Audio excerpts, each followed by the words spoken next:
जय हो माता रानी। कैसे हो दोस्तों?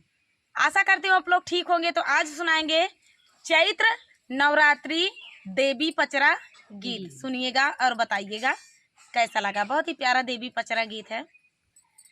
तो चैत के नवरात्र देवी का बहुत ही पसंद है।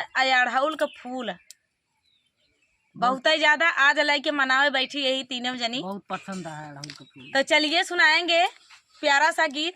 सुनिएगा और बताइएगा कैसा लगा। चैत कुआरा मैया जो हिला डगरिया हो भवानी मैया ना, हो भवानी मैया ना, कबहुली हलुना खबरिया हो भवानी मैया ना, कबहुली हलुना खबरिया हो भवानी मैया ना। सांझवा सबेरवा जो ही दिन दुपहरिया हो भवानी मैया ना, सांझवा सबेरवा जो ही दिन दुपहरिया हो भवानी मैया ना। या बता फेरी दाना जरिया हो भवानी मैया ना, या बताओ फेरी दाना जरिया हो भवानी मैया ना। चैत कुआर मैया जो हिला डगरिया हो भवानी मैया ना, कबहुली हलुना खबरिया हो भवानी मैया ना, कबहुली हलुना खबरिया हो भवानी मैया ना। सुनीला की देहलू फेर सहर नगरिया हो भवानी मैया ना, तारा हमर बखरिया हो भवानी मैया ना, तारा हमर बखरिया हो भवानी मैया ना। चैत कुआर मैया जो हिला डगरिया हो भवानी मैया ना, कबहुली हलुना खबरिया हो भवानी मैया ना, कबहुली हलुना खबरिया हो भवानी मैया। लावंगा बतासा मैया धरिया दहेड़िया है भवानी मैया ना, भोगवा हलुआ सोहरिया हो भवानी मैया ना, भोगवा हलुआ सोहरिया हो भवानी मैया। चैत कुआर मैया जो हिला डगरिया हो भवानी मैया ना, कबहुली हलुना खबरिया हो भवानी मैया ना। ज्योतिया जलाई धई के नारियल चुनरिया हो भवानी मैया ना, हो भवानी मैया ना। मन से करी जय जय करिया हो भवानी मैया ना, मन से करी जय जय करिया हो भवानी मैया। चैत कुआर मैया जो हिला डगरिया हो भवानी मैया ना, कबहुली हलुना खबरिया हो भवानी मैया ना, कबहुली हलुना खबरिया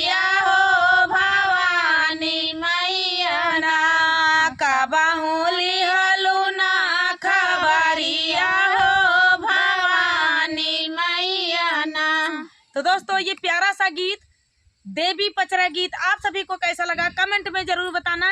हम लोग देवी गीत सुना के देवी को लुभाने की कोशिश कर रहे हैं। आज ही रात को सपना दिखाएंगी देवी मैया, सबके सपने में यही है, हमारे नहू के अब बिगड़ी जतनी यहाँ सब बन जाए। काहे से देवी पचरा गीत देवी को बहुत ही पसंद है, वो चैत के नवरात्र में। तो चलिए मिलते हैं अगले वीडियो में। आप सभी को कैसा लगा कमेंट का इंतजार रहेगा, आप लोग जरूर कमेंट कीजिएगा। फुल वॉच करने के लिए धन्यवाद। मिलते हैं अगले वीडियो में, तब तक के लिए जय हो माता रानी। जय माता रानी। दोस्तों कैसे हो आप सब, आशा करती हूँ आप लोग ठीक होंगे। तो आज सुनाएंगे आप सभी को देवी पचरा गीत। सुनिएगा और बताइएगा कैसा लगा। दीदी किस चीज का फूल लिए हो दीदी? अड़हुल के।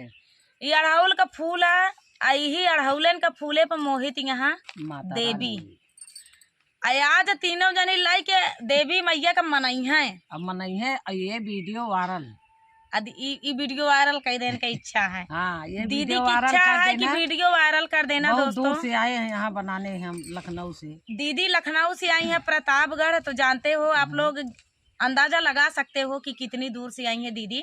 तो आप लोग हाथ जोड़ के विनती है कि आप लोग ये गीत वायरल कर दीजिए ताकि दीदी का आना सफल हो जाए। अब मंजू की दुनिया यहाँ एनहू को थोड़ा देखे रहा, कैसे कहना पिछवा मनहू वहाँ सुल्तानपुर से आए हैं भाई। ये भी सुल्तानपुर से दीदी आए हैं, मेहनत करे यहाँ नहू। कह सक जनता यहाँ चैत लाग है, चैत का नवरात्रि लाग गया, केहू निकरा ना चाहता है, धूप बहुत तेज है, गेहूँ सबके घर भरा है, गेहूँ सबके कटाई होती है धीरे धीरे। हमारे शुरू ही ना लागा है, नहीं दू जने के गेहूँ कटाई तुम बनाई वीडियो काम होता वीडियो भी बनता है। आ दीदी औते मान काट के पहले हमका दराती दे, हम चली खेते हम का करे क्या धान चली गेहूँ काटी है के ना बाबा अबे भान आया है नहीं कच्चा पक्का काट के खाई देबू, बाद में ठेसरे में जाए लपेट गानक चक्कर गेहूँ सही है। तो यही बन पीछे नेबुलवा के पेड़ है। हाँ। यही के लगे बनवाता है, नेबुलवा के पेड़ देवी को बहुत ही पसंद है, अड़हुल का फूल बहुत ही पसंद है। नींबू अड़हुल अगर कपूर अगरबत्ती तीनों मिक्स तीनों जनी मनावत है। देखा कैसे माना थी देवी माता रानी मान जाइए और सबको मनाया मिलके। हाँ आप सबका दर्शन दे देवी, मनोकामना पूरी करे, सबका पूरा होए माता रानी।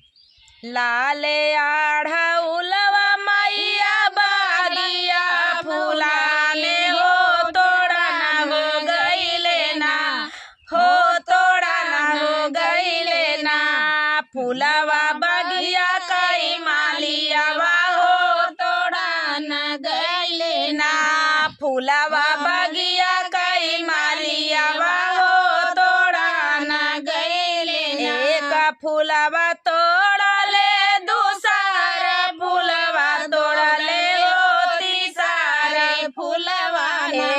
फूला तोड़ले हो दूसरा फूलवा तोड़ले हो तीसरे फूलवा ना, भंवरा वो पे मार राए हो तीसरे फूलवा ना, भंवरा वो पे मार राए हो तीसरे फूलवा ना। अब देखा भंवरा का चाहत का आवा है।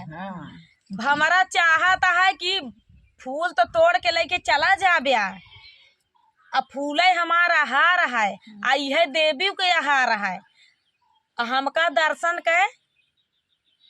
दर्शन जरूरी है। तो चलिए गीत सुनाते हैं आप सभी को, और सुनिए प्यार से सुनिए दिल थाम के। एक फूलवा तोड़ा ले दूसरा फूलवा तोड़ा ले हो तीसरा फूलवा ना, हो तीसरा फूलवा ना, भंवरा वो पे मारा राए हो तीसरे फूलवा ना, भंवरा वो पे मारा राए हो तीसरे फूलवा ना। भंवरा अब देखा का कहा था जाई है देवी मैया के पास, देखा मलिया से का कहा था। हाँ भंवरा से पूछेला बगिया के मालियावा हो कि काहे जुठरला ना, मोरी मैया कहियो हरवा हो कि काहे जगलना, मोरी मैया कहिया हरवा हो कि काहे जुठरलना। ए तनी बचन सुनै बोलेला भारवा हो कि हम चलबैना, हो कि हम चलबैना। देवी मैया दर्शनवा हो कि हम चलबैना, देवी मैया दर्शनवा हो कि हम चलबैना। अब देखा कैसे जाता है भंवरा, आया भंवरा देखा कैसे जाता है। जुआर लगाई थी। हाँ जुआर लगा आगे आगे मालिया चलाई, पीछे पीछे भंवरवा हो पहुँची हो गई लेना, हो पहुँची हो गई लेना। देवी मैया के भवनवा हो पहुँची हो गई लेना, देवी मैया के भवनवा हो पहुँची हो गई लेना। फूलवा चढ़ावत पूछै मोरी देवी मैया हो कि काहे जुठरलना, जुठरला फूलवाना, हो जुठरला फूलवाना। काहे हमारा ओ हरवा हो जुठरला काहे ना, काहे हमारा ओ हरवा हो जुठरला फूलवाना। फूलवा चढ़ावा ताई की पूछै मोरी देवी हो जुठरला फूलवाना, हो जुठरला फूलवाना। काहे हमारा या हरवा हो जुठरला फूलवाना। निस दिन तरसै भंवरा तोरा दर्शनवा हो तबै जुठर लेना, हो तबै जुठर लेना। भंवरा पापी ओ हरवा हो तबै जुठर लेना, भंवरा पापी ओ हरवा हो तबै जुठर लेना। लाले आढ़ौलवा मैया बगिया लाले हो तोड़न हो गई लेना, हो तोड़न हो गई लेना। मालिया बगिया फूलवरिया हो तोड़न गई लेना, मैया बगिया फूलवरिया हो तोड़न गई लेना। तो दोस्तों ये प्यारा सा देवी गीत आप सभी को कैसा लगा कमेंट में जरूर बताना दोस्तों। मिलते हैं अगले वीडियो में। इसी तरह के ढेर सारे वीडियो अच्छे अच्छे पड़े हैं चैनल पे, तो आप लोग जाके देख सकते हैं। तब तक के लिए जय माता रानी। जय माता रानी। जय हो माता रानी। दोस्तों कैसे हो आप सब, आशा करती हूँ आप लोग ठीक होंगे। तो आज सुनाएंगे आप सभी को देवी गीत, सुनिएगा और बताइएगा कैसा लगा। चैत्र नवरात्रि की बहुत बहुत बधाई दोस्तों। तो दीदी लोग मिलने आई हैं, गाने का सफर, गाने का सफल लोकगीत। दीदी के चैनल को फुल सपोर्ट करें, फुल वॉच करके देखेंगे तो बहुत ही आनंद आएगा। दीदी का चैनल मंजू की दुनिया, मंजू दुनिया की मंजू हैं तब वो ना सब सपोर्ट करा था ना ही दुनिया की मंजू सब सपोर्ट करी है, ऐसी बात नहीं है। तो चलिए आज दुनिया की मंजू सुनाएंगी, बहुत ही प्यारा देवी गीत, सुनिएगा और बताइएगा। नया भी है, कहे से कि यूट्यूब पे कम ही पड़ा हुए नहीं तो नवा ही पड़ा हुए। तो चलिए सुनाते हैं ये प्यारा सा देवी गीत।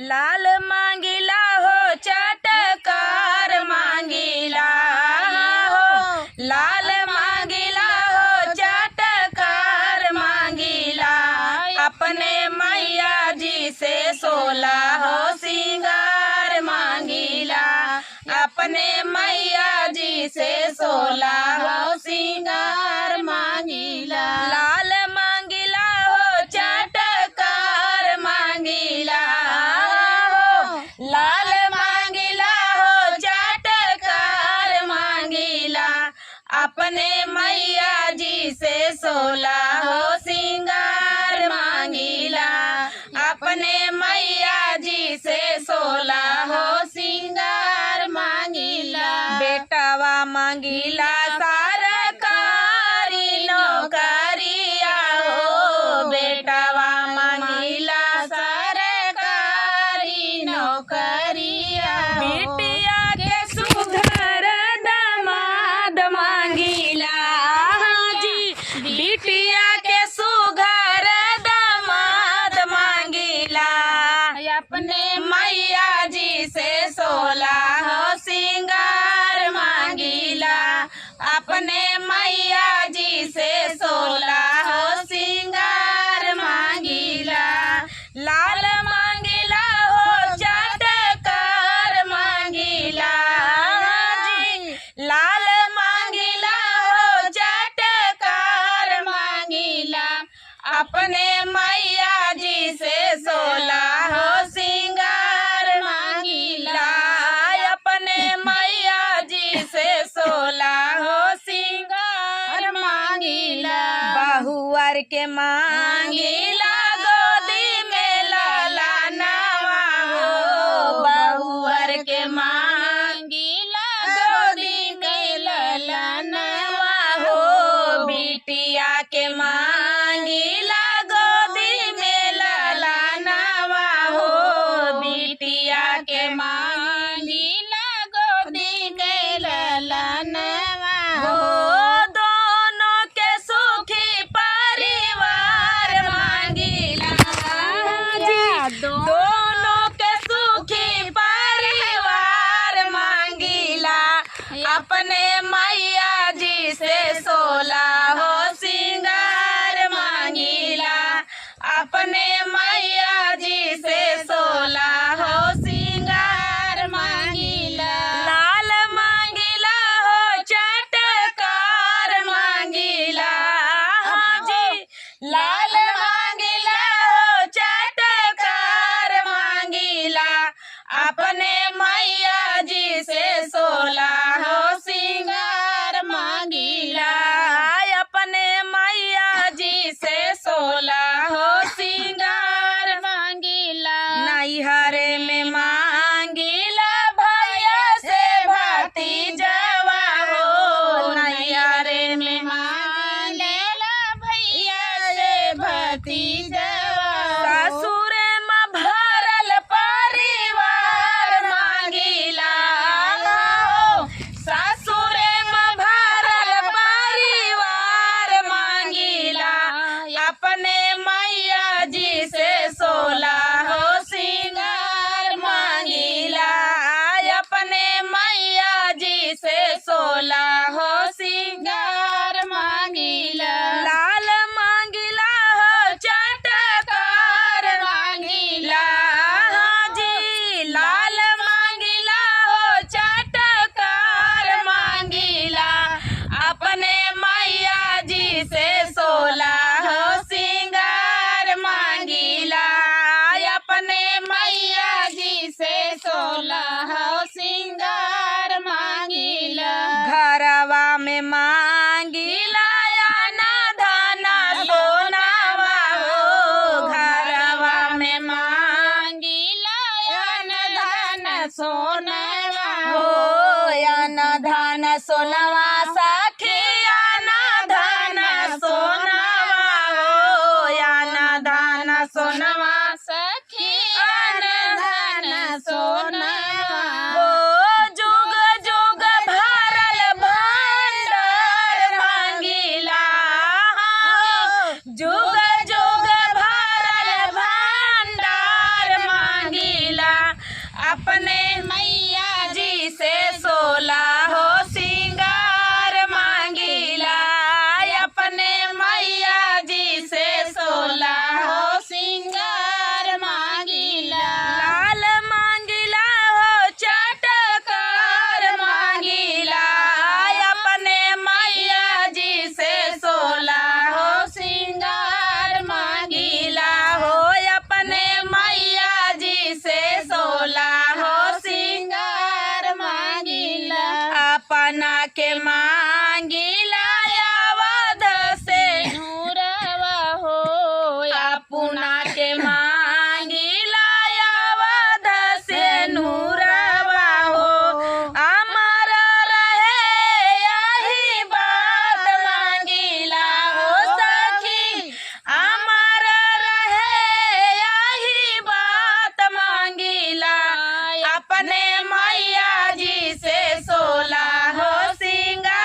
सा गीत आप सभी को कैसा लगा कमेंट में जरूर बताना दोस्तों। मिलते हैं नेक्स्ट वीडियो में, तब तक के लिए जय हो माता रानी।